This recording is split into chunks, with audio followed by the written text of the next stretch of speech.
Welcome to What's Your I Can Conversations, the podcast that brings the pages of What's Your I Can. Realize your I Can in purpose, business, and family to life. I'm your host, Kristy Angelee, and I'm delighted to have you join us on this journey where we are here to amplify the voices of single moms, celebrate their achievements, challenge stereotypes,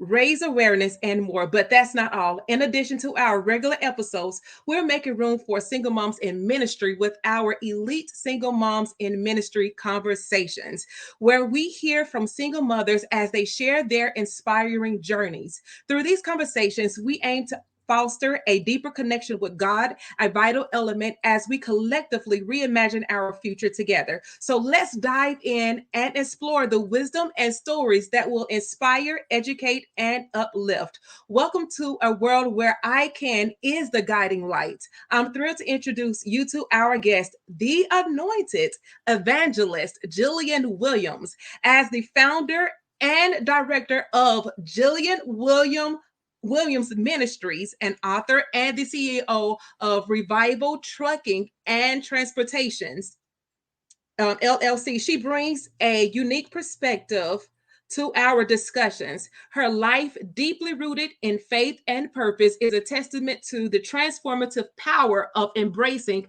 I Can. Join us on this journey of inspiration and empowerment. Let's dive into the conversation with Jillian and uncover the wisdom that lies within her incredible story. Jillian, how are you today on this glorious, gloomy Thursday? I'm blessed. I'm blessed. How are you? I am all is well. I want to say that. I know I mentioned a little before we got started of what I am the challenges I'm currently faced with my voice, and but we're gonna push through this. We're gonna make this happen. Yes, absolutely. We got work. Awesome.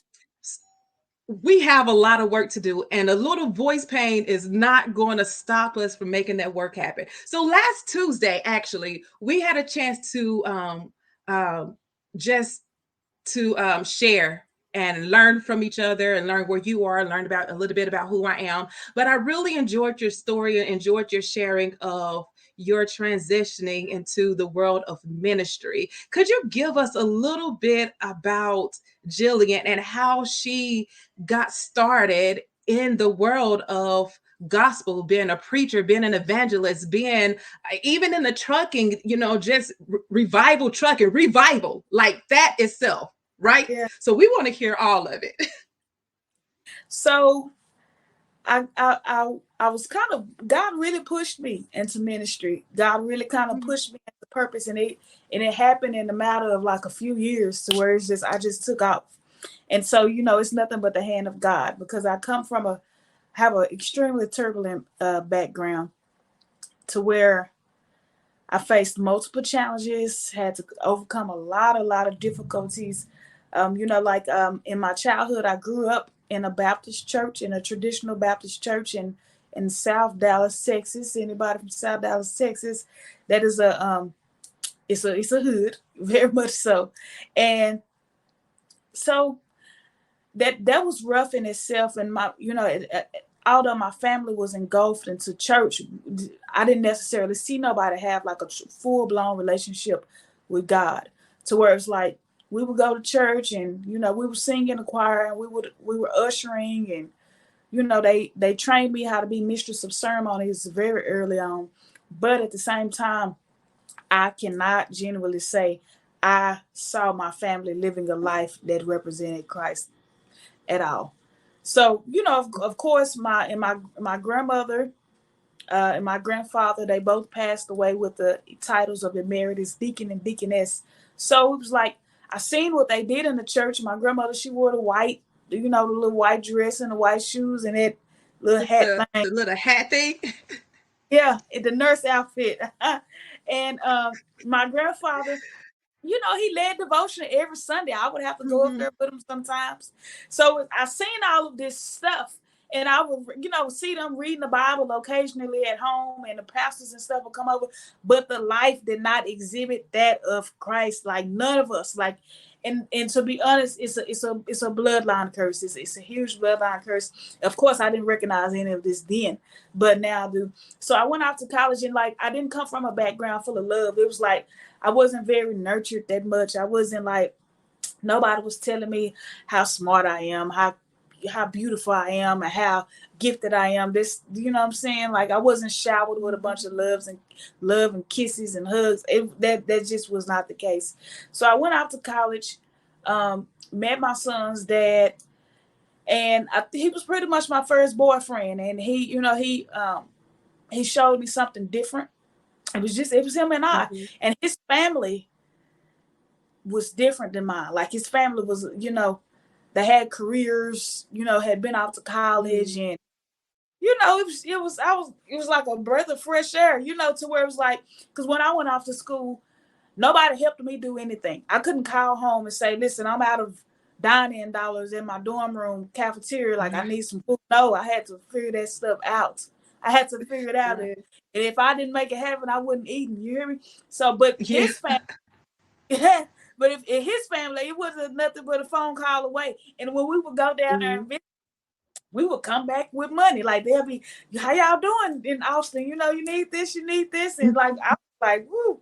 But me, I was expected to come home with my little refund check off of my financial aid, and I was supposed to be treating people to dinner. You know what I'm saying? Like, Mhm. so it was day and night, and it was a breath of fresh air. So I ended up becoming intertwined with him, and then the relationship had ended up becoming turbulent, like volatile, and all of this. Ended up getting pregnant, and it was not a surprise on his part. I can't say that I didn't know what was going on either, but I didn't want no baby. He did, but and I was taking Plan Bs. So Wow. taking Plan B, it got me so far to one time that Plan B didn't work. So It didn't. Wow. and my son is here. So he's a miracle baby. He's highly, highly intelligent. And I tell him all the time that he's my angel because my son has stuck with me through it all. So Mhm. end up having this baby in college. His father just completely dropped the ball. We was engaged. We were supposed to get married.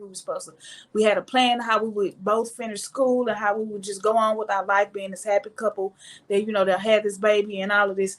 And he completely just dropped the ball and left me and my baby hanging. So I brought my child home, my baby to Dallas. So I was going back and forth between Dallas and Austin trying to finish school, but it was becoming too heavy because his father was being a butthole, and then Mhm. I'm having to come up with the money on how to transport every week between Dallas and Austin, and it had got too much to where like I couldn't focus in school. I remember having like just breaking down in tears in a lecture one time because it had been like 2-3 weeks since I could make it home to Dallas to see my child because I didn't have the money, and it was like Mhm. I hadn't seen my baby, like he was like Mhm. 3-4 months at this time. Oh So wow.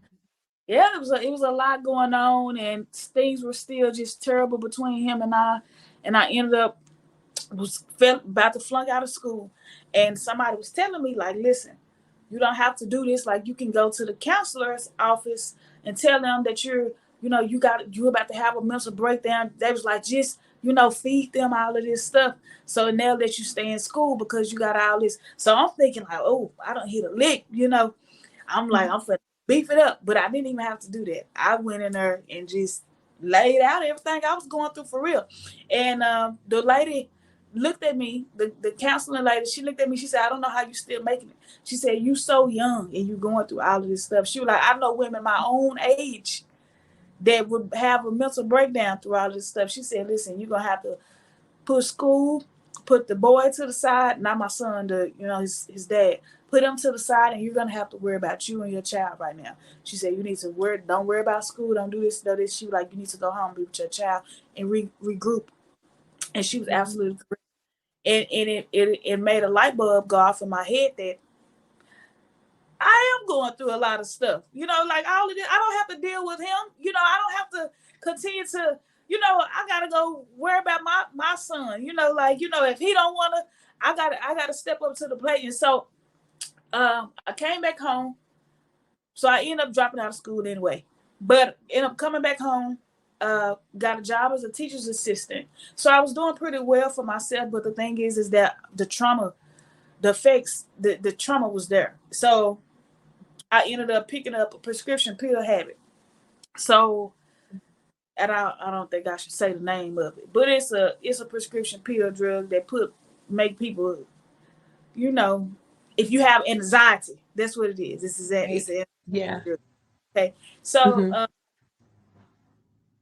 end up picking up this pill habit, and it was not prescribed to me. I was getting it off the street, and so, popping these pills and then drinking had ended up picked up, and I ended up getting arrested for DWI with child endangerment. So nothing happened to my child. It was just, in fact, I was taking him to go get some fireworks. It was the 4th of July weekend. It was the weekend of the 4th of July. Ended up traveling down 45 to go get some fireworks. Went down the wrong highway. I should have went down 35. Maybe I would have had avoided out there, but God has a reason for everything. So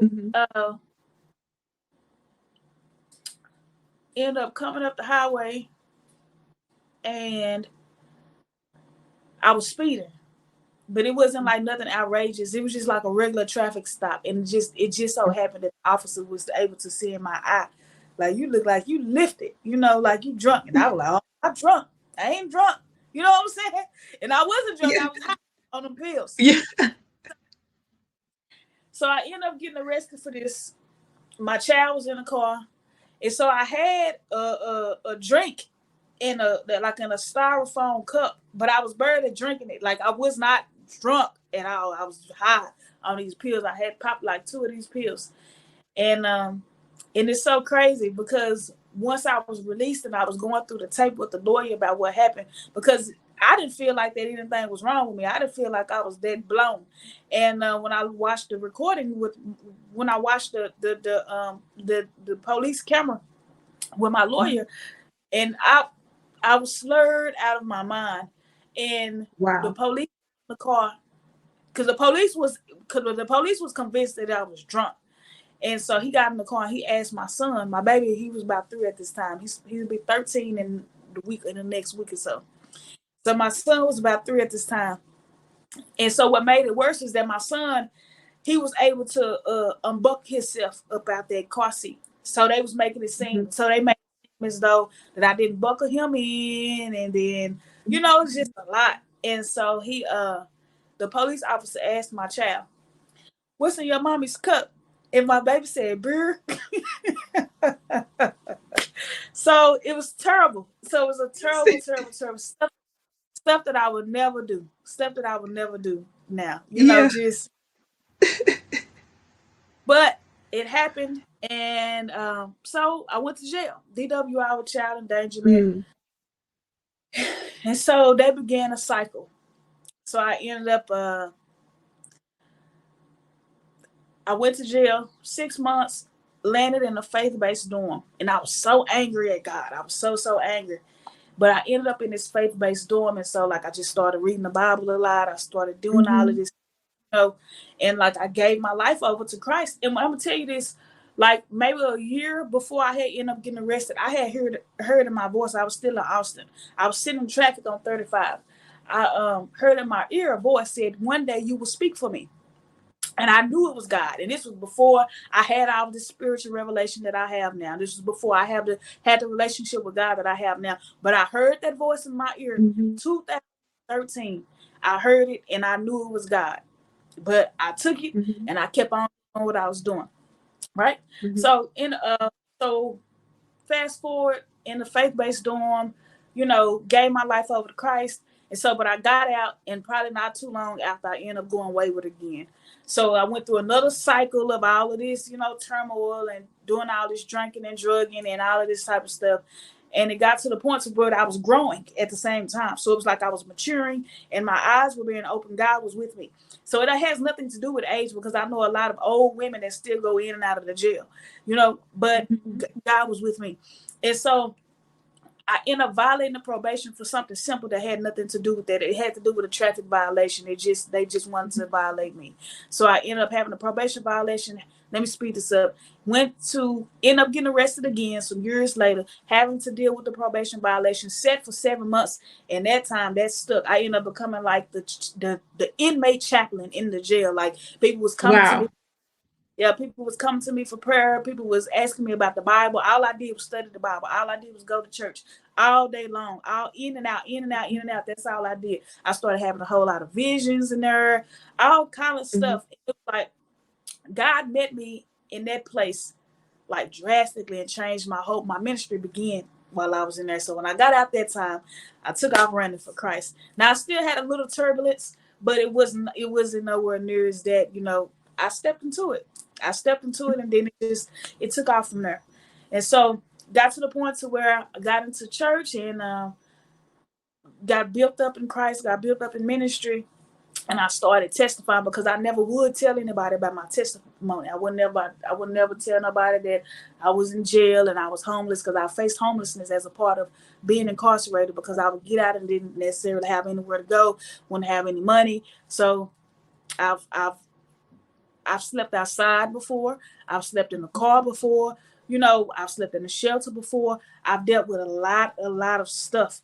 And as a result of that, I would never testify of it, because it was like, I didn't want anybody to know. I didn't want anybody to look at me any differently, because I speak well, I talk, I carry myself in a certain type of manner. And I didn't want anybody to think less of me because of those things. Right. And so, I end up confessing to my pastors at this time, because I was feeling like a fraud. Because here they were, they were steady elevating me in the church. Like, I was a minister at this time.